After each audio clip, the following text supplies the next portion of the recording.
Hi everyone, Mark Cavanis here for a Jubilate Music Group product focus video. And on this edition of Product Focus, we have as our special guest, Patti Drennan. Welcome, Patti.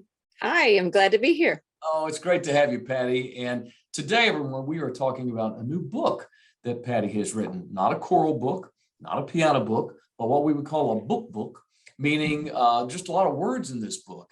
And a lot of very useful and helpful words in this book. And the book is titled Rebuild and Renew. And how this came about was here at Jubilate Music Group in our editorial meeting, we were sitting around talking about how we can continue to try to respond to where are choirs today in the church? What are they needing?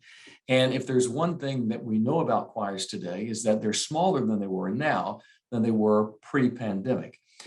They're certainly coming back, we know that, and getting stronger every day and by every week and month. And yet, though, we are in a rebuilding and a renewal mode, we feel. And so this was our theory. And so we decided Patti Drennan is clearly the one to pull together this book.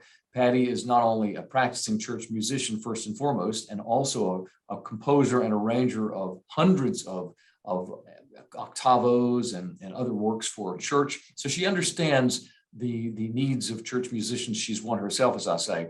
And so, and Patti's a go-getter and everybody loves her. And so we knew that when she would reach out to people, they would respond. So Patti, you take it from there and tell us how you created Rebuild and Renew. Well, I just thought I needed to make something available to people to not only affirm what they're already doing within their churches and in their church choir, but for the person who has not been able to be a music minister for maybe 6 months or whatever. They don't know where to start. They may not have a mentor that could help them. And so I thought, what better way to help somebody is to put something out like this, a book, Rebuild and Renew, and give them ideas which I have used over my many years of teaching. And not only did I teach 28 years in the school, in the high school level, then I've done almost 11 years as a minister of music or / choir director. So many of the things correlate in both areas, whether it's recruitment of singers, whether it's encouraging them, it's choosing good literature, it's how do I rehearse with them? How do I manage balance? What do I do with all these people? And so many of those things can affirm the seasoned choral director. And that's one of the reasons I want to do it, because then you can read it and go, yeah, okay, good, I'm doing that. Well, I'm doing, pat yourself on the back.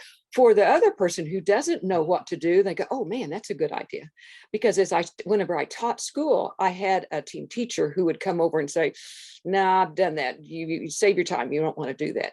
And so many of us are on kind of a deserted island where they don't have someone to reach out. They know what the pastor wants, and they need to find someone else who can handle that situation or answer some of those questions. So I thought, what better way to do that is to compile my thoughts into a book like this. A very easy read. It's not a big anthology that, it's going to take many, many days to read, but just a lot of helpful hints that might be used to a choral director and a music minister.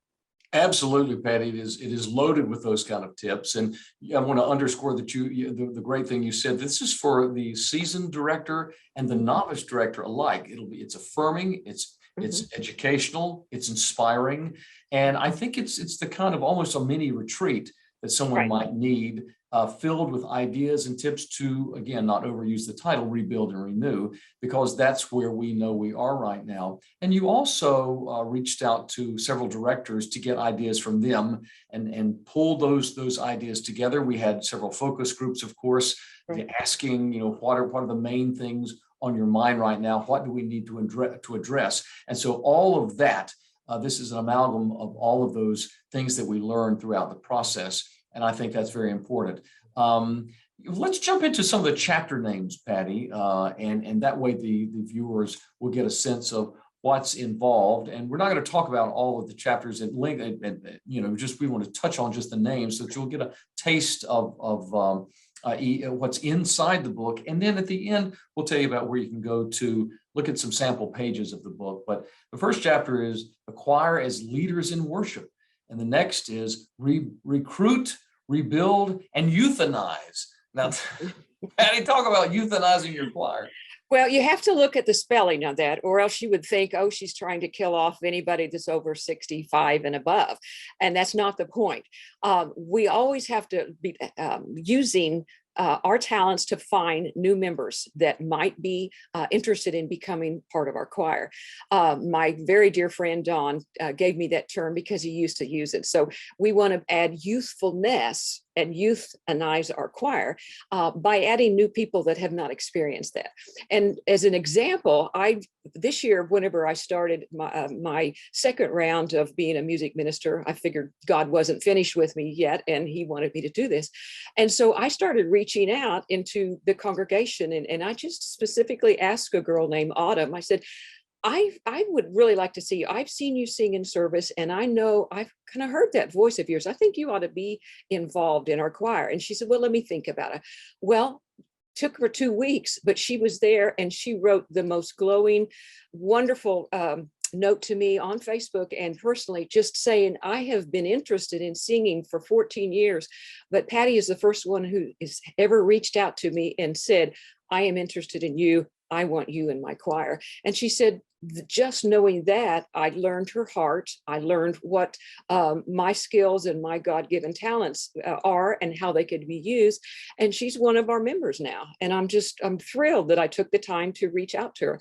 And we don't know how many people are sitting out there thinking, yeah, they're probably a really good choir and I don't want to audition and, those kind of things. But it's just the personal touch and the reach out from them. So using those ideas to reach out to a good high school student who maybe is beyond the middle school choir or the youth choir, but he's a good reader. He can, provide obligato parts for your piece.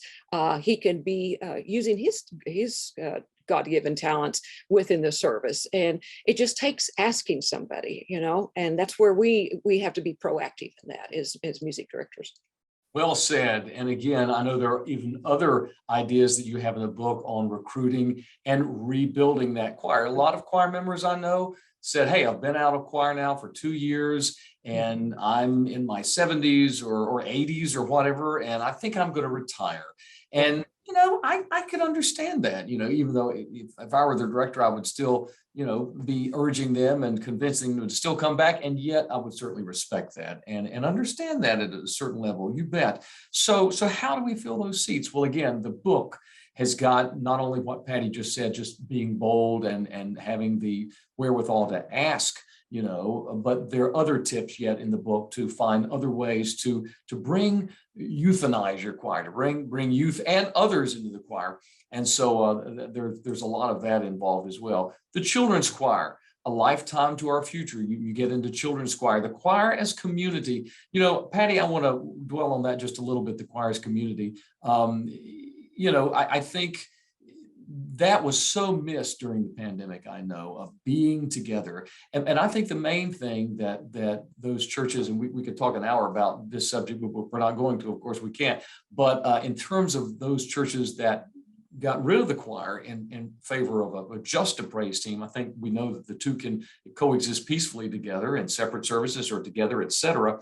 But again, churches make their own decisions for various reasons. But obviously, as a person who loves and believes in choir and was just involved in an event this past weekend at Carnegie Hall where 150 singers were on a stage. And, you just can't beat a large group of people or 12 or 15 people or 8 people or, singing together in harmony. And so, but in addition to that moment when they are singing together in harmony, there's a community aspect that goes on with these people. They become family. They celebrate birthdays and anniversaries and all kinds of mutual everything, as they say, blessed be the tie that binds together. But the chapter about the choir as community, talk a bit about that. Well, I can actually say personally how important it is. because we do things together as a choir in school, as a choir in church. Well, we work toward a common goal. Our common goal in school was to present the best performance or do the best we could do at contests. In church, we do the best that we can for God. We don't want to slight our talents in any way by, well, let's just run through it and hope God will bless it. You know, I hate that term, because that means we didn't put our best foot forward when we did that. But it also gives you an opportunity to learn about the more personal ideas about the person's family. And for those who don't know, I recently lost my husband, and I've used the opportunity to be a choral director and be ministered by the singers within the group. They have reached out, they've sent notes.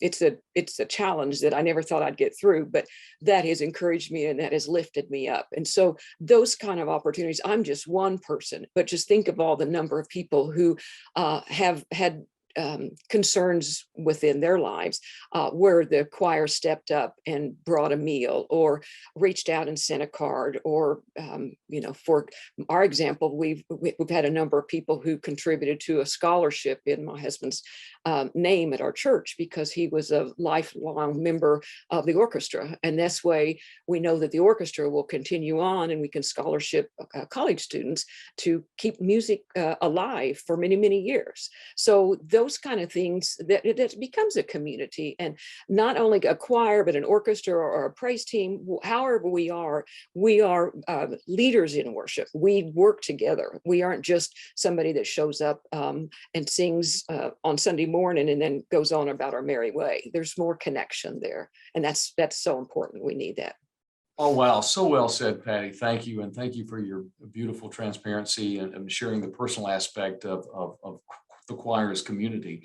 And absolutely. And I think what you're saying too, as we start to wrap our product focus up here today, is, you know, well, what resonated with what comes to my mind is I heard the quote last week: we have to be a warrior for our dreams. And we have to be, I think, a warrior for choirs, especially now more than ever.